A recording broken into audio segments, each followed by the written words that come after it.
Mini tractor trolley mini petrol pump. एक गांव में पन्नालाल नाम का एक मिस्त्री रहता था। वो बहुत प्रतिभाशाली था। घर बनाते समय इंजीनियर्स भी पन्नालाल के पास आकर सलाह लेते थे। वो हमेशा अपने काम में ही मगन रहता था।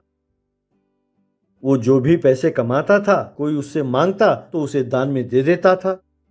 पन्नालाल की पत्नी रोहिणी, अरे गांव में सबके लिए अब बढ़िया घर बनाकर देते हो और हमारे रहने के लिए इस झोपड़ी के अलावा और कुछ भी नहीं है। और 2 महीनों में बारिश का मौसम शुरू हो जाएगा, तब अपने सारे घर में पानी भर जाएगा।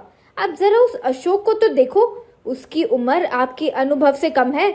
उसने 2 साल पहले मिस्त्री का काम शुरू किया था और तभी वो 2 मंजिलों का मकान बना चुका है। अभी अभी उसकी पत्नी ने आकर गृह प्रवेश के लिए निमंत्रण देकर गई है। लगता है जिंदगी में हम इतना बड़ा घर कभी नहीं बना सकते। हाँ, सब मेरी किस्मत है। तब पन्नालाल, तुम्हें कितनी बार कहा है रोहिणी कि यूं रोना धोना बंद करो। अरे बारिश के मौसम के लिए 2 महीने हैं ना, मैं कोई ना कोई बंदोबस्त करता हूँ। पन्नालाल जो घर बना रहा था, उसके लिए ईंट सप्लाई करने वाले कॉन्ट्रैक्टर विक्रम से जाकर उसने सारी बात बताई और फिर विक्रम से, भैया ये मेरे खुद के घर के लिए है, जरा देखकर कुछ ईंट भेजना मेरे घर। तब विक्रम, भाई साहब आप अपना घर बना रहे हैं तो मैं आपसे पैसे कैसे ले सकता हूँ? मैं यूं ही सड़क पर आवारा घूम रहा था, आपने मुझे काम दिया और आज मैं इतना बड़ा आदमी बन गया हूँ। मुझे बताइए भाई साहब आपको कितनी ईंट चाहिए? मैं 10 दिनों में ईंट तैयार करके भेजता हूँ। तब तक ट्रॉली में रखे हुए इन ईंटों को आपके घर के सामने डलवा देता हूँ। घर जाकर पन्नालाल रोहिणी से, क्यों, अब तो तुम्हारी इच्छा पूरी हुई? तब रोहिणी, क्या घर के सामने थोड़े ईंट डलवा कर कहते हो कि मेरी इच्छा पूरी हो गई? तुम्हारा दिमाग तो ठीक है? तब पन्नालाल ने जो विक्रम से बात की वो सब रोहिणी को बताया। ये सुनकर रोहिणी बहुत खुश हुई। उस रात को पन्नालाल को अजीब अजीब आवाजें सुनाई दी और वो अपने नींद से जागा। थोड़ी देर बाद आवाजें बंद हो गईं। अगले दिन सवेरे जब पन्नालाल ने जाकर देखा तो उसे लगा कि ईंटें कम हो गई हैं।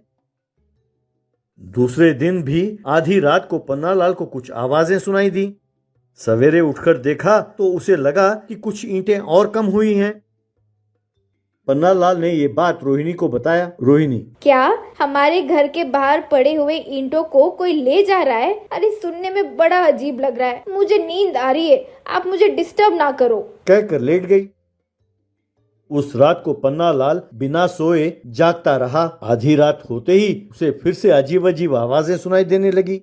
पन्नालाल ने खिड़की से झांककर बाहर देखा। उसने देखा कि उसके घर के बाहर कुछ लिलीपुट मिनी ट्रैक्टर में ईंटों को लेकर जा रहे थे। पन्नालाल ये देखने के लिए कि ये कर क्या रहे हैं, उनके पीछे पीछे जाने लगा। वो लिलीपुट एक जंगल के रास्ते से एक पहाड़ के पास जा पहुंचे।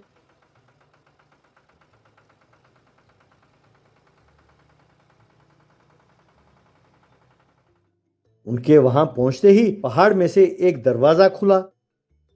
ये सब लिलीपुट ट्रैक्टर के साथ उस दरवाजे के अंदर चले गए। पन्नालाल भी उनके पीछे पीछे चला गया। पन्नालाल के अंदर जाते ही वो दरवाजा बंद हो गया। कुछ दूर जाने के बाद पन्नालाल को छोटे छोटे घर दिखाई दिए। वहां बहुत सारे लिलीपुट जमा हुए थे। उनके बीचों बीच एक ईंटों का ढेर था। ये लिलीपुट जो ईंट पन्नालाल के घर से ट्रैक्टर में लेकर आए थे, उन्हें उस ढेर में डाला। पन्नालाल गुस्से में, तुम सब कौन हो? चोरी करने के लिए तुम्हें मेरी ही ईंट मिले थे? चुपचाप मेरे ईंट मुझे लौटा दो। तब लिलीपुट में से एक व्यक्ति, पन्नालाल जी जरा शांत हो जाइए। मैं इस लिलीपुट राज्य का महाराजा हूँ। हम अपना एक नया राजधानी बनाना चाहते हैं। हम जानते हैं कि हमारे राजधानी का निर्माण के लिए आपसे ज्यादा